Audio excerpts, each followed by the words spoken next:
You cannot use either one of them because of that doubt. But let's say you have 10,000 glasses in front of you, 100,000 glasses. One of those glasses has a najasa in it. The rule changes now. Now the rule changes because there is no possible way for you to determine any chance of determining where that najasa is.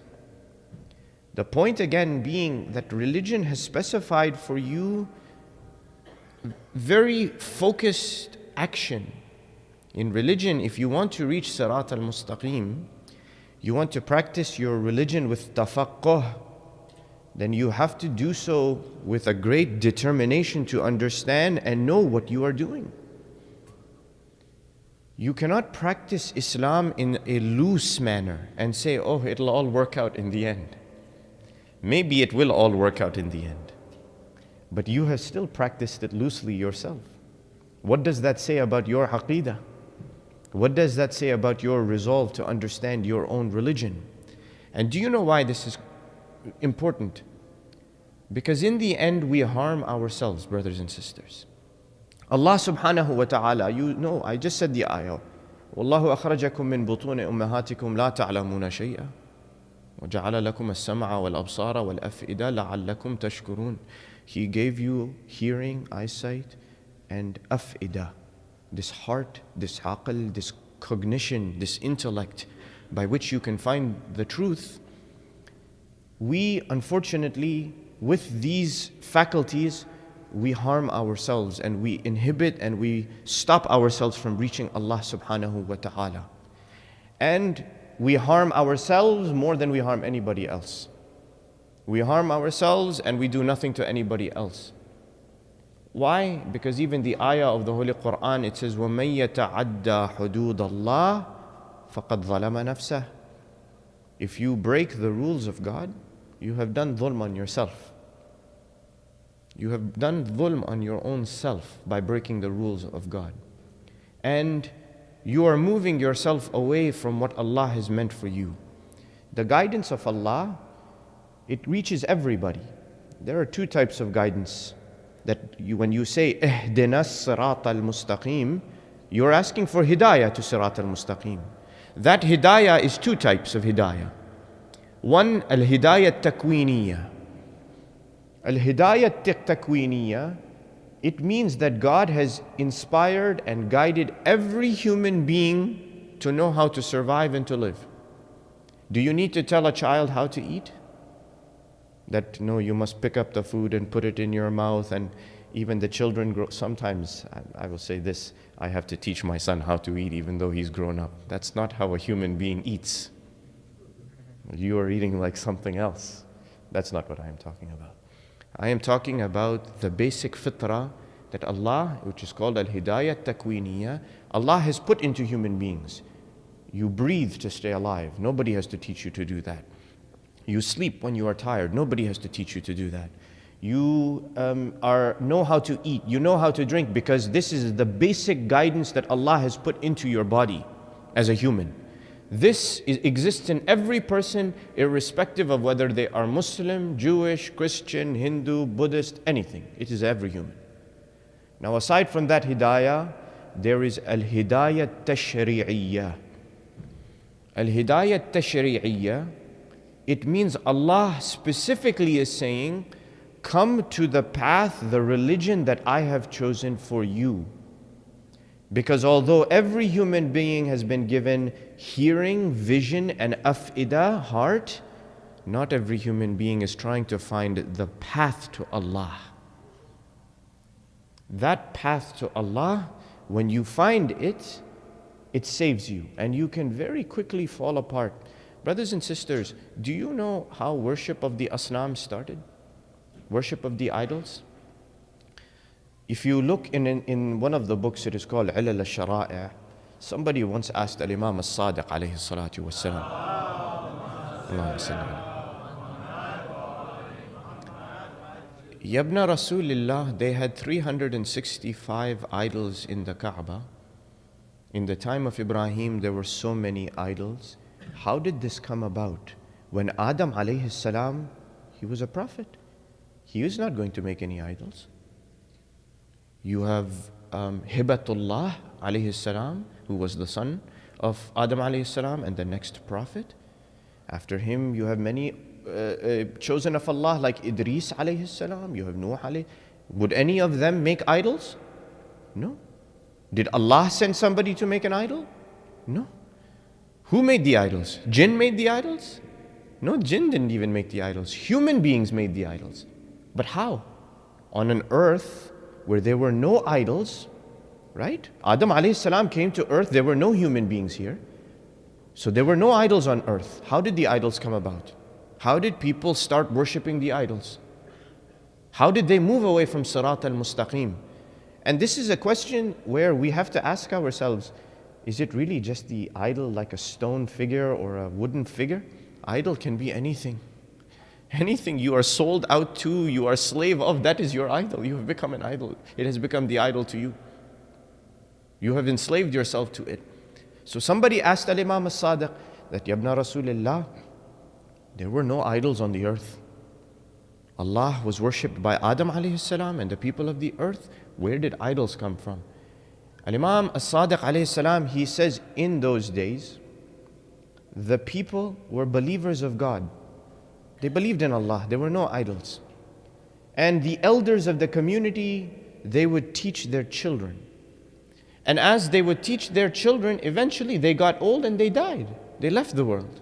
And the children were left behind. And they would grow and the generations would go. The younger generations, when the elders left them and they died and left this world, they missed them a great deal. They had longing for them. They missed their elders. They missed the people who were their teachers. Shaitan took this as an opportunity, and he went into their ears and he said, look, you miss your elders so much. You miss your fathers, your mothers, your grandfathers, your great-grandfathers. You miss them so much. Make an idol in their shape. Make an idol in their shape, and you will have a picture in front of you. Now, I am not saying don't have a picture of your relatives who have died. Don't take that to be my meaning. That is not my meaning. I'm giving you the riwayah. Shaitan said, make an idol as in the picture of your elder generations and remember them and keep them. Those days they made the idols, they kept them outside of the house. And it was a reminder. As the years and the years went on, the rain would fall, the snow would fall, they would feel afraid. They say, oh, no, we cannot keep the idol outside. We must bring it into the house because it is getting wet.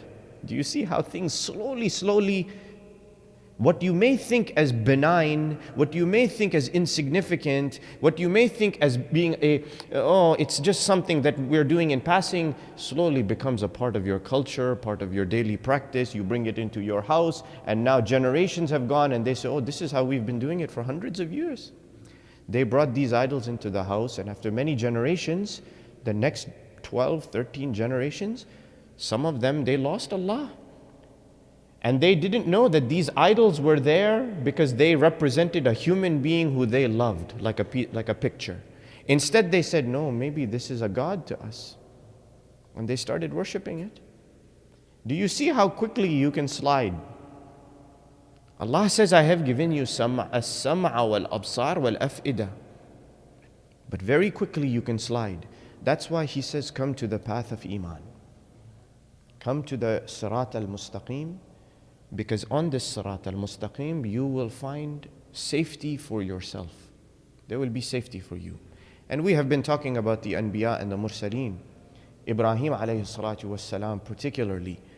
Ibrahim, in his story, if you see, we spoke about him yesterday to some degree.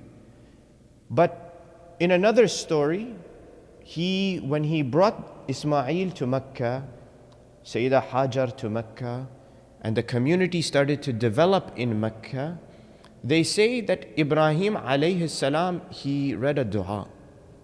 And I urge you, teach your children, sit with your children and tell them the stories of these prophets. Tell them what these prophets used to ask Allah for, because there is meaning in it. Ibrahim alayhi salam, he says, the ayah says, وَإِذْ قَالَ إِبْرَاهِيمُ رَبِّ اجْعَلْ هَذَا الْبَلَدَ آمِنًا وَاجْنُبْنِي وَبَنِيَّ أَن نَعْبُدَ الْأَصْنَامِ. Ibrahim's prayer to Allah, Allah, make this land of ours where my family is living, make it safe. Make it safe, Amina. And please, Ya Allah, save myself and my family, my relatives, my children from worshipping the idols. Save us. So now when the ulama, they asked this question that, well, was he asking, what type of safety was he asking for? Was he asking for safety because people are going to attack them and kill them? Maybe. Maybe he was asking for safety, bodily safety, that nobody will attack them and kill them and shed their blood. But maybe he was also asking for the safety of their iman. Because the sentence says, don't allow them to worship the idols. Idol is not going to pick up an axe and kill you. But it will call you in a different way, maybe through the shaitan's whispering. And that's why the very next ayah of Ibrahim, he says, رَبِّ إِنَّهُنَّ أَضْلَلْنَا كَثِيرًا مِنَ النَّاسِ فَمَنْ تَبِعَنِي فَإِنَّهُ مِنِّي وَمَنْ عَصَانِي فَإِنَّكَ غَفُورٌ رَحِيمٌ. He says, these idols, Ya Allah, they have led many people astray. They have led many people astray. And not only have they led many people astray, Ya Allah, those who followed me, they are of me. They are from me. They will be with my group. And those who disobeyed me, Ya Allah, they are in your hands. You are forgiving, you are merciful. Now, the beauty of this ayah is that it teaches us that there is a security for our iman. You want security for your house, you have alarm system for your car. Now you have a beeper for your beep for your iman as well. Because even the Holy Quran, it explains that if you want to preserve your iman, you have to actually do something. The ayah of the Holy Quran, also from the story of Ibrahim alayhi salatu wassalam, and I know you will probably say, no, we will not call Brother Mahdi next year. Too many ayahs, ayah after ayah after ayah after ayah. And that too on a Sunday night. This is too much. Allah salli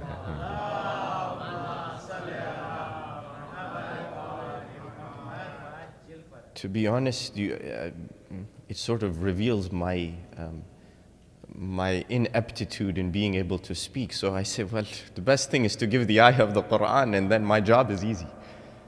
And I won't have to reveal myself as being inept. Allahumma salli ala Muhammad wa ala. The ayah of the Holy Quran, it says, أَيُّ الْفَرِيقَيْنِ أَحَقُّ بِالْأَمْنِ إِن كُنْتُمْ تَعْلَمُونَ. We said that Ibrahim's dua to Allah is رَبِّ اجْعَلْ هَذَا الْبَلَدَ آمِنًا. Allah, make this land of ours, and we say this about our communities, right? Allah, preserve the idara, preserve our Imam Bargah, preserve our centers, make it amina, make it safe, Ya Allah. And the other ayah, it says, أَيُّ الْفَرِيقَيْنِ أَحَقُّ بِالْأَمْنِ إِن كُنْتُمْ تَعْلَمُونَ. Which group is deserving of that safety? Allah has asked the question through Ibrahim. Which group is deserving of safety? You've asked for safety, now let's ask the question. Who is deserving of that safety? The ayah, it answers. It says, الَّذِينَ آمَنُوا وَلَمْ يَلْبِسُوا إِيمَانَهُمْ بِظُلْمٍ أُولَٰئِكَ لَهُمُ الْأَمْنُ وَهُمْ مُهْتَدُونَ. The ayah says those who believed. And remember I said to you, it is not enough to say I am a believer. It is very easy to say I believe, I believe, I believe. But there is something beyond that. That's why always it says الَّذِينَ آمَنُوا وَعَمِلُوا الصَّالِحَاتِ الَّذِينَ آمَنُوا وَقَالُوا رَبُّنَا اللَّهُ ثُمَّ اسْتَقَامُوا. There is always something after the phrase I believe that you have to do. In this ayah it says الَّذِينَ آمَنُوا وَلَمْ يَلْبِسُوا إِيمَانَهُمْ بِظُلْمٍ أُولَٰئِكَ لَهُمُ الْأَمْنُ. The ones who will have safety in the life of this world are the ones who believed. Yes, they believed, but they did not cover their iman with dhulm. Now, the beauty of this ayah, again focusing on the words of the ayah, that it didn't say those who believed and did dhulm. It does not say الَّذِينَ آمَنُوا وَظَلَمُوا. It says الَّذِينَ آمَنُوا وَلَمْ يَلْبِسُوا إِيمَانَهُمْ بِظُلْمٍ. The word labasa in Arabic, in basic Arabic, it means to wear or to cover or to put on top of. This ayah, it says the ones who believed and they did not cover their iman with dhulm. These are the ones who have security and safety in life. Is this ayah addressing the kafir? Is it addressing the disbeliever? The ones who are, forget about hidayah, they are nowhere. It's okay, alhamdulillah. Allahumma salli ala Muhammad wa ala Muhammad. Even the microphone is moving away. It is addressing the believer. It says, الَّذِينَ آمَنُوا. So, if you want to be in the category of iman, and you automatically assume that, yes, I believe, so I'm safe. Shaitan's not going to get to me. Allah says, no, wait a minute. You have to be a believer, and you should not cover your iman with dhulm. Don't cover your iman with dhulm. Because only when you do so, then you will have amn. You will have the safety and security. And not only will you have amn, what does the ayah say? الَّذِينَ آمَنُوا وَلَمْ يَلْبِسُوا إِيمَانَهُمْ بِظُلْمٍ أُولَٰئِكَ لَهُمُ الْأَمْنُ and وَهُمْ مُهْتَدُونَ. اهْدِنَا الصِّرَاطَ الْمُسْتَقِيمِ. You want to get to Sirat al-Mustaqim? Have iman. Don't cover that iman with dhulm. Don't cover it with dhulm. Don't tarnish what you have inside of you. And believe me, brothers and sisters, you need a guide to do this. You need somebody who will point you in the direction of this. And that's why everything hinges on the hujjah of Allah subhanahu wa ta'ala. Allahumma salli ala. That this Habib of ours, sallallahu alayhi wa alihi wasallam, and his Ahl al-Bayt, they are the beacons of that iman. And they are the ones who will indicate to us how to reach Allah. Al-Imam al-Sajjad alayhi salatu wassalam, Allahumma salli ala. He very nicely describes that for a believer, there are 4 aspects that you must know when it comes to your religion. You want safety in your religion? Ensure that your iman remains protected by not transgressing the laws. But that means that you have to have a foundation, you have to have an understanding of what is Allah's religion. Imam al-Sajjad alayhi salatu wassalam, he says, you must know your Lord, you must know who is Allah.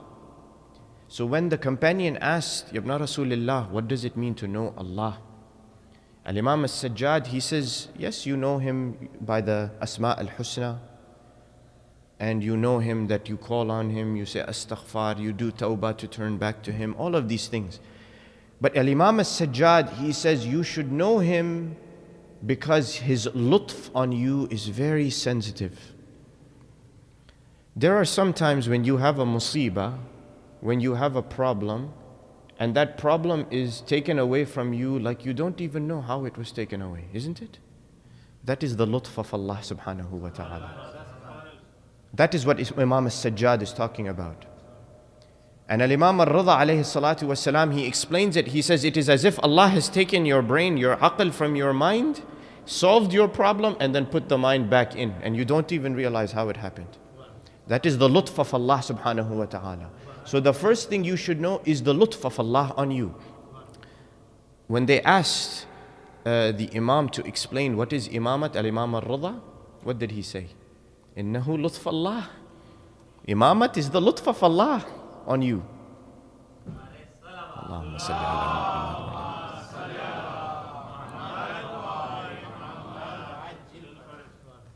The second thing Al-Imam al-Sajjad, he says you should know is you should know what He has done with you. Meaning the ni'mah He has given to you. And this is not just the ni'mah of eating the food and drinking the water. It is great ni'mah. They say one day they asked Imam al-Rida when he sat in the courtyard of Ma'mun al-Abbasi, there were many people who would ask these questions. And the ayah of the Holy Quran, إِن تَعُدُّوا نِعْمَةَ اللَّهِ لَا تُحْصُوهَا. If you count the ni'mah of Allah, you will never be able to enumerate them or tell how much. So one day they were sitting in the courtyard of Ma'mun al-Abbasi, and Ma'mun, he always wanted to have this conflict, this argument between the scholars in his court and Abul Hasan alayhi salam. So he asked this question, that this verse, what is the meaning? What is the ni'mah?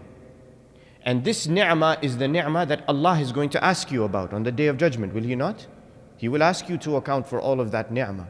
What is that ni'mah that Allah is going to ask you to account for? So the scholars began to speak. Allah will ask you for the food. Allah will ask you for your water. Allah will ask you for your clothes, what you did with your house, what you did with all your possessions. Family, children, this, that, all of these things. Al-Imam al-Rida is silent. So Ma'mun, he says, Ya Abul Hasan, what about you? What do you think is this answer? What do you think is this answer? Al-Imam al-Rida, he says, please forgive me, I don't need to be in this discussion. Your scholars have spoken, please, it's okay. Ma'mun, no, he insisted on Imam Rida alayhi salam. Please say something, Ya Abul Hasan. Imam Rida, he says, look, my opinion is different on this.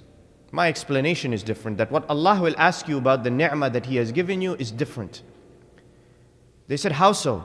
Imam Rida alayhi salam, he said, if you as a charitable person, a good-hearted person, go to a poor man, a poor woman, and you give them sadaqah, you feed them because they're hungry, you put clothes on their back, will you stand there on top of them and say, you need to account now?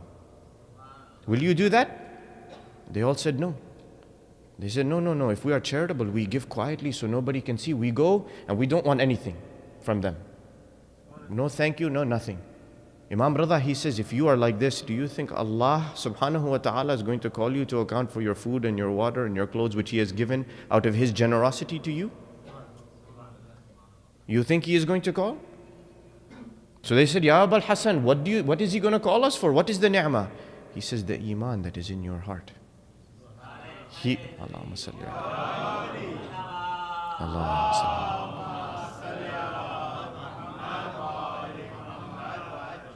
This ni'mah that He has given you, we said this. وَجَعَلَ لَكُمُ السَّمْعَ وَالْأَبْصَارَ وَالْأَفْئِدَةَ. He gave you eyes, hearing, and this thing in your chest by which your heart goes to Allah, finds Allah, reaches Allah. He will ask you about that. What did you do with it? How did you use it? Did you cover it with dhulm? So this is the second thing. The third thing, brothers and sisters, is Imam al-Sajjad, he says, you should know what Allah wants out of you. You should know what He wants you to do. So they said, Yabna Rasulullah, what does that mean? He said, that means that how you need to act so that you can earn His reward. How do you need to act so that you will be deserving of His reward? Because if you don't act in the way that is proper, you are not deserving of the reward. You have not done what is necessary to deserve the reward of Allah subhanahu wa ta'ala. And the fourth thing, Al-Imam al-Sajjad alayhi salatu wassalam, he says that you should know in your religion, you want to get to Sirat al-Mustaqim, he said, know what is going to take you out of your deen. Know those things, the dangers that will take you away from your religion. And that's why now you understand the dua of Ibrahim. إِذْ قَالَ إِبْرَاهِيمُ رَبِّ اجْعَلْ هَذَا الْبَلَدَ آمِنًا. Keep this land safe for us, Ya Allah. Not safe from people attacking us and killing us. And yes, of course, safety of body is needed. But safety of iman, safety of your aqeedah, safety of what you believe, because that is the ni'mah that Allah has given to you.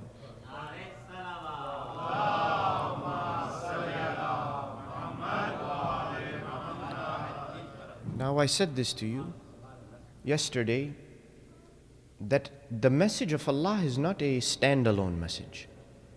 You are only Muslim of Rasulullah sallallahu alayhi wa sallam. No, you are a Muslim follower of Ibrahim, of Musa, Isa, Nuh, Adam alayhi salam, Dawood alayhi salam, Sulaiman. And believe me, when we sit here and we cry for Abi Abdullah al-Hussein, we are following the legacy of the prophets. Because the prophets cried for Abi Abdullah al-Hussein. They visited Karbala. They wept for Imam al-Hussein. They knew of this sacrifice that is to come. And they prayed for it as well, brothers and sisters. The prophets prayed for it. And the ayah of the Holy Quran, it will tell you this. Because when Ibrahim was making his dua, what did he say? He says, رَبَّنَا إِنِّي أَسْكَنْتُ مِنْ ذُرِّيَّتِي بِوَادٍ غَيْرِ ذِي زَرْعٍ عِنْدَ بَيْتِكَ الْمُحَرَّمِ. Allah, I have left my family in this desolate place and I am asking you for safety. Save us, Ya Allah. I have left my family in this place, desolate place. بِوَادٍ غَيْرِ ذِي زَرْعٍ. It is desolate. There is no greenery, vegetation, nothing here. Rock and sand, nothing is here. But it is close to your Masjid al-Haram, your Bayt al-Haram. Why? رَبَّنَا لِيُقِيمُوا الصَّلَاةِ. Because they have to pray here near the house of Allah. Look at the importance of salat in this ayah. رَبَّنَا إِنِّي أَسْكَنْتُ مِنْ ذُرِّيَّتِي بِوَادٍ غَيْرَ ذِي زَرْعٍ عِنْدَ بَيْتِكَ الْمُحَرَّمِ رَبَّنَا لِيُقِيمُوا الصَّلَاةِ. Now listen to the dua of Ibrahim. فَاجْعَلْ أَفْئِدَةً مِنَ النَّاسِ تَهْوِي إِلَيْهِمْ وَارْزُقْهُمْ مِنَ الثَّمَرَاتِ لَعَلَّهُمْ يَشْكُرُونَ. Ya Allah, I am leaving Hajar, Ismail in this place. Ya Allah, save them. But also, one other thing I'm going to ask you, Ibrahim, he says. Make the af'ida, I said heart, right? He uses the same word in this ayah. Ibrahim is asking. فَاجْعَلْ أَفْئِدَةً مِنَ النَّاسِ تَهْوِي إِلَيْهِمْ. Make the hearts of the people go to these people who are my family. Ibrahim is asking. Make the hearts of the people be feeling love for my family. Make them feel. So one day when somebody asked Al-Imam As-Sadiq alayhi salatu was-salam, Allahumma salli ala Muhammad,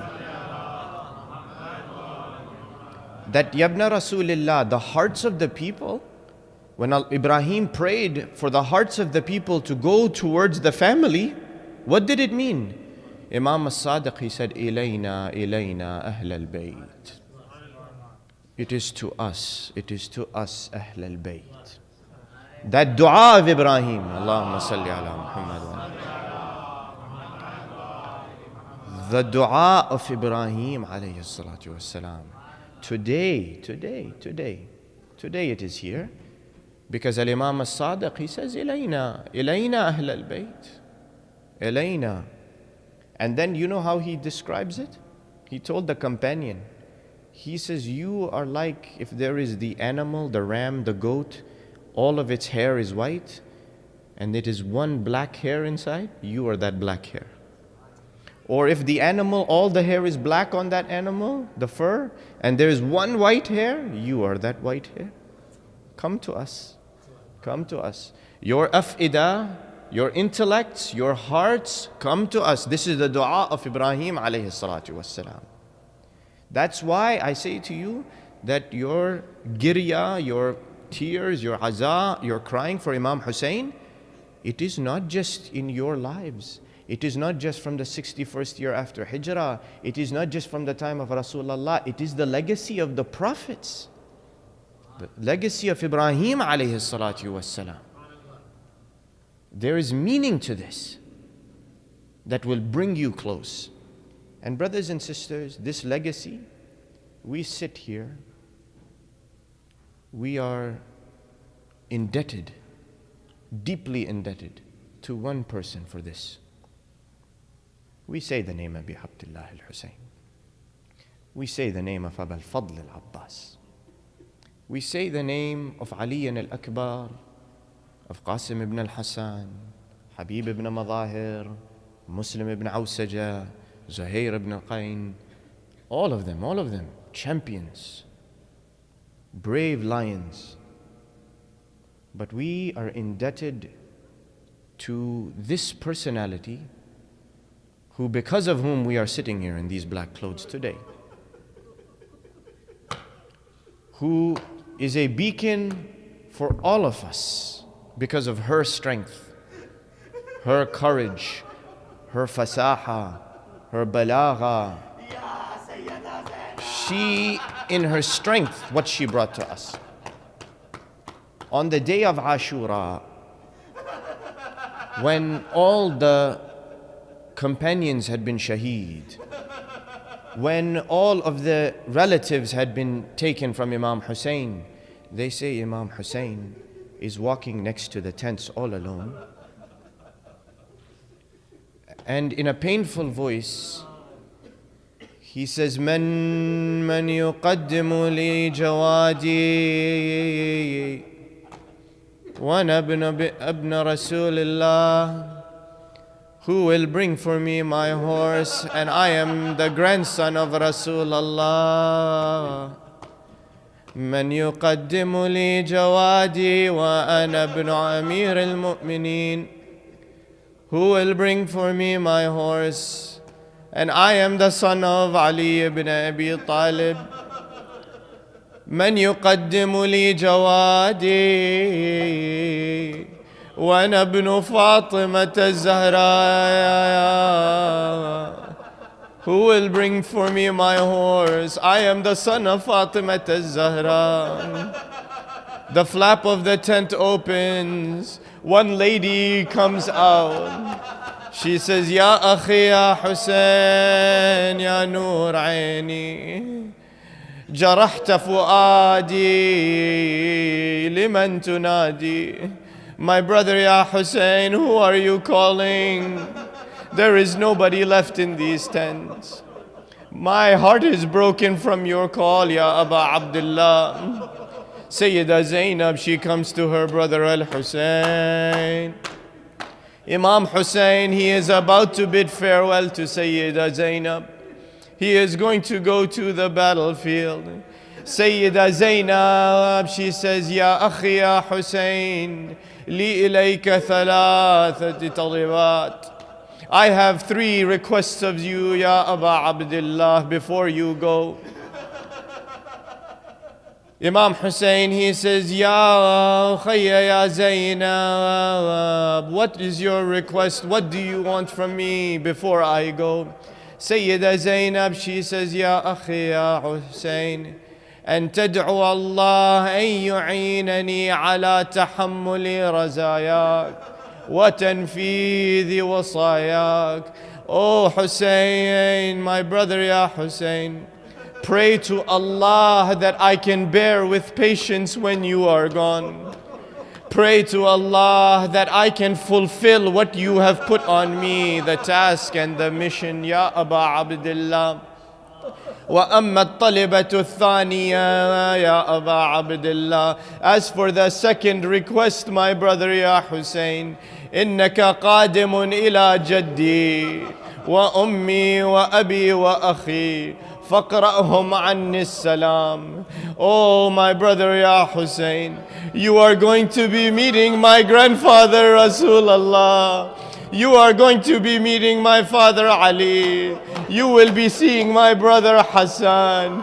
You will be seeing our mother Fatima. So give my salam to them, Ya Aba Abdullah, my brother Ya Hussein. وَأَمَّا الطَّلِبَةُ الثَّالِثَةُ. As for the third request, my brother, اكشف لي عن صدرك ونحرك. My brother Ya Hussein, open your shirt for me and let me see your chest and your neck. Imam Hussein, he says, Ya Ukhayya ya Zainab, why do you want me to open up my shirt? Why do you want to see my neck and my chest? Sayyida Zainab, she says, Ya akhi ya Hussein, my brother Ya Hussein, do you remember when our mother Fatima al-Zahra, she was lying on her deathbed? In the last moments, she called me to her. She whispered something into my ear very quietly. She told me, Ya Zainab, there will come a time when I will not be here. Your father Ali and your brother Al-Hassan will not be here. But Ya Zainab, you will be with your brother Al-Hussein in Karbala. My daughter Ya Zainab, when he comes to you finally to say farewell, open up his shirt, Ya Zainab. Kiss him on the neck. Smell the fragrance of his chest. Because this is where the arrows are going to strike. This is where the sword is going to hit. Sayyida Zainab, she gives this message to Abi Abdullah al-Hussein. Imam Hussein opens his shirt and reveals his neck and his chest. They say, Sayyida Zainab. She kisses the neck of Abu Abdullah. She smells the fragrance of his chest. Then she turns towards Medina. She says, Ya Ummah, لقد نفذت الوصية وأديت الأمانة. My mother, I have done what you have asked me to do. My mother, I have fulfilled.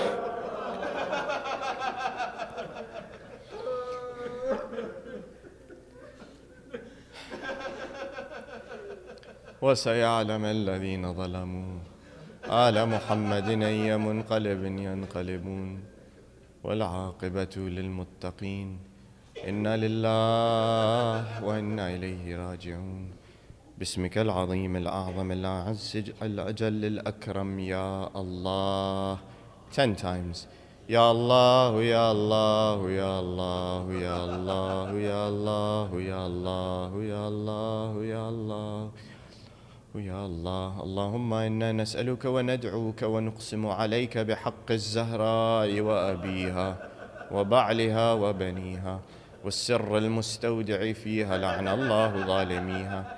اللهم شافي كل مريض. اللهم رد كل غريب. اللهم فك كل أسير. اللهم غير سوء حالنا بحسن حالك يا كريم.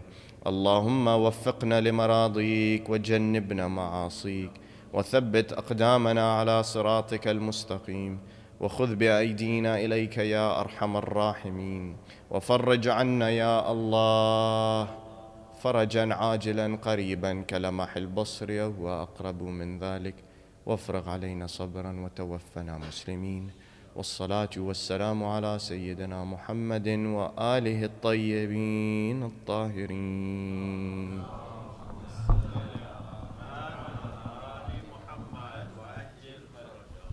Hussein, Hussein. Hussein, Hussein. Hussein, Hussein.